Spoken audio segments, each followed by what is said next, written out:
Hello అండి, నమస్తే అందరికీ. ఈరోజు మనం ఈ వీడియోలో మిథున రాశి యొక్క ఫలితముల గురించి తెలుసుకుందాం. దీనిలో నక్షత్రాలు మృగశిర నక్షత్రం, ఆరుద్ర నక్షత్రం, పునర్వసు నక్షత్రం. ఈ యొక్క పాదముల గురించి చూస్తే మృగశిర 3, 4 పాదములు, ఆరుద్ర నక్షత్రం 1, 2, 3, 4 పాదములు, పునర్వసు నక్షత్రం 1, 2, 3 పాదములు. ఈ పేరులో మొదటి అక్షరం ఏంటంటే క, కి, కు, ఖం, చ, కే, కో, హ. ఈ అక్షరాలలో ఈ అక్షరాలతో మీ పేరు కానీ మొదలైతే అది మిథున రాశి అవుతుందండి. ఇప్పుడు మనం కంటెంట్లోకి వెళ్ళిపోదాం. ఈ రాశి యొక్క ఆదాయం వచ్చేసి 8, వ్యయం వచ్చేసి 11, రాజపూజ్యం వచ్చేసి 1, అవమానం వచ్చేసి 7. కానీ ఈ నక్షత్రానికి, ఈ మిథున రాశికి ఏంటంటే ఈ సంవత్సరం శని వక్రగతి అనేది బాగానే అనుకూలంగా ఉందండి. పనులు కూడా బాగానే జరుగుతాయి. ఈ రాశి వారికి గురుడు జూన్ 1 వరకు జన్మస్థానమందు సువర్ణమూర్తి విశేషముకు సత్ఫలితములు కలిసి వచ్చును. తదుపరి జూన్ 2 నుండి ద్వితీయ స్థానమందు గురుడు తామ్రమూర్తిగా సామాన్య ఫలితములు ఇచ్చును. రాహు కేతువులు 2026 డిసెంబరు 5వ తేదీ వరకు దశమ, చతుర్థ స్థానములందు లోహమూర్తులుగా ధనధాన్యం, ఆ తదుపరి డిసెంబర్ 6వ తేదీ నుండి నవమ, తృతీయ స్థానములందు రజతమూర్తులుగాను సౌభాగ్యకరమగు ఫలితములు ఇచ్చెదరు. అలాగే ఏ పని చేసినా సరే ఈ సంవత్సరం వీరికి బాగానే కలిసి వస్తుంది. సంవత్సర ఆరంభంలో రచయితలుగా, న్యాయమూర్తులుగా లేదా విదేశీ రాయబార కార్యాలయంలో పనిచేసే ఉద్యోగ అవకాశములు చాలా కలుగుతాయండి. ద్వితీయ స్థానమైన కర్కాటకం గురిని ఉచ్చ సంచారం నాగపటిమకు సంపదల వృద్ధికి నిలయం. అధికారం మరియు హోదాతో ఆర్థిక భద్రత, మధురమైన స్వరంతో ఇతరులను ఆకట్టుకుంటారు. అలాగే వీరి యొక్క ముఖ చిత్రం ఎప్పుడు కూడా కలకల్లాడుతూ ఎదుటివారిని ఆకట్టుకునే విధంగా ఉంటుంది. అలాగే ఈ సంవత్సరం మొహంతో పాటు స్వరంతో కూడా వీరు ఆకట్టుకుంటారు.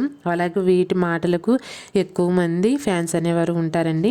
ఫైనాన్సు, మార్కెటింగు, బ్యాంకింగు ఉద్యోగాలలో బాగా రాణిస్తారు. ఉద్యోగులకు ప్రమోషన్ వస్తుంది. అలాగే ఉన్నత పదవులు అనేవి వస్తాయి. రచన నైపుణ్యాల ద్వారా ఆదాయం బాగానే ఉంటుంది. కవులకు, సాహిత్య పండితులకు గుర్తింపు బాగా వస్తుంది. అలాగే వీరికి ఈ సంవత్సరం పురస్కారాలు వచ్చే అవకాశం కూడా బాగానే కనిపిస్తుంది. పరిశోధనలకు విదేశీ మారక ద్రవ్యము గుర్తింపు బాగా లభిస్తాయి. శనిశ్చరుడు దశమస్థానమందు సంచారం వలన ధార్మికమైన జీవనం సాగిస్తారు. కుటుంబానికి అండగా ఉంటారు. సంతానం అభివృద్ధికి ప్రయత్నం చేస్తారు. పూర్వపు అలసట, ఒత్తిడి తట్టుకుంటారు. ఆరోగ్యం గతం కంటే చాలా మెరుగ్గా ఉంటుంది. అలాగే వీరికి ఈ సంవత్సరం ఆరోగ్యపరమైన సమస్యలు చాలా తక్కువగానే ఉంటాయని మనం చెప్పుకోవచ్చు. పరస్పర అవగాహన, వృద్ధి, ఆనందమయమైన కుటుంబ జీవనం, అలాగే వీరికి ఎదుటి వాళ్ళు చెప్పింది కరెక్టో కాదో కూడా అంచనా వేసే శక్తి అనేది వీళ్ళకి ఉంటుందండి. మేధాశక్తి బాగానే ఉంటుంది. బుద్ధిబలం కూడా బాగానే ఉంటుంది. న్యాయాధికారులు, బ్యాంకు, వాణిజ్య రంగ సంస్థలు అధికారాలు మితిమీరి ప్రవర్తిస్తే ఇబ్బందులు కొంచెం ఎదుర్కోవాల్సి వస్తుందండి. రుజువర్తన కలిగిన సన్మార్గాన్ని అనుసరించే అధికారులకు గుర్తింపు కలుగుతుందండి. ఉద్యోగంలో కూడా ఉన్నత స్థానం పొందుతారు. విద్యార్థులు పబ్లిక్ సర్వీస్ పోటీ పరీక్షలలో బాగా రాణిస్తారు. అలాగే ఉన్నత ఉద్యోగాలు సాధిస్తారు. న్యాయాధికారులుగా అవకాశాలు బాగానే వస్తాయి.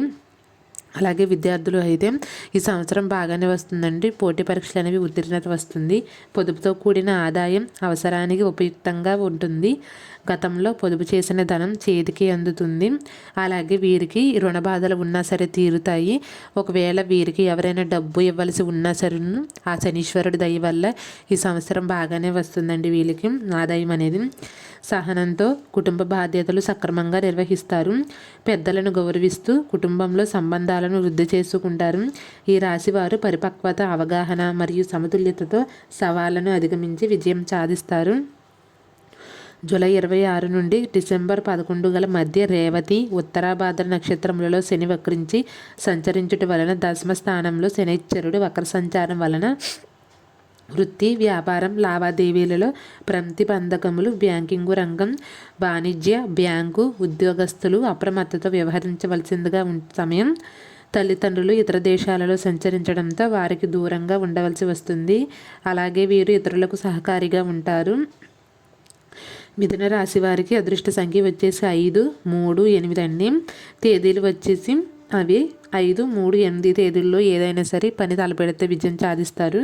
అలాగే రోజులు వచ్చేసి ఆదివారం, బుధవారం, శుక్రవారం, శనివారాలు బాగా కలిసి వస్తాయి. ఇదే అండి మిథున రాశి యొక్క ఫలితములు. ఇంకా మీ ఫ్యామిలీలో ఏమైనా రాశుల వారు ఎవరైనా ఉంటే మా ఛానల్ని సబ్స్క్రైబ్ చేసుకోండి. Thank you.